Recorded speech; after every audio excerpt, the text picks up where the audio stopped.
Sledujete noviny. Policajti sa občas musia zaoberať skutočne bizarnými prípadmi. Tentokrát je to smrť veveričky vo Váhovciach pri Seredi. Nie je to žart. V krčme ju údajne zabil jeden z hostí. Zavolali preto políciu. Reportáž nie je vhodná pre maloletých divákov.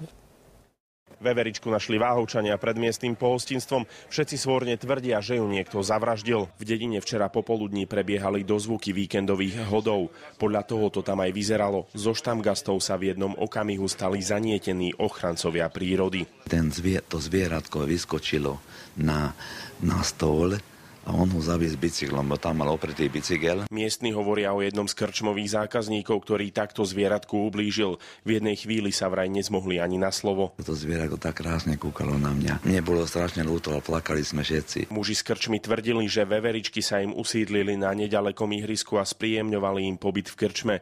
Keďže teraz chceli zjednať nápravu, zavolali políciu. Boli tu policajti aj veveričku zabali do kufra. Mŕtvu veveričku po nešťastnej udalosti previezli sem na policajné oddelenie do Serede. Tam si ju dnes prevzal veterinár, ktorý ju poslal na zvieraciu pitvu. A keďže je toto chránený hlodavec, prípad policajti ďalej vyšetrujú ako priestupok. Tieto zvieratka nás teraz obklopili a na ihrisku, športovom ihrisku skákajú a máme tam ako vianočné stromky a na to skákajú a máme ich radi. Zo Serede a Váhoviec Samuel Migál, televízia JOJ.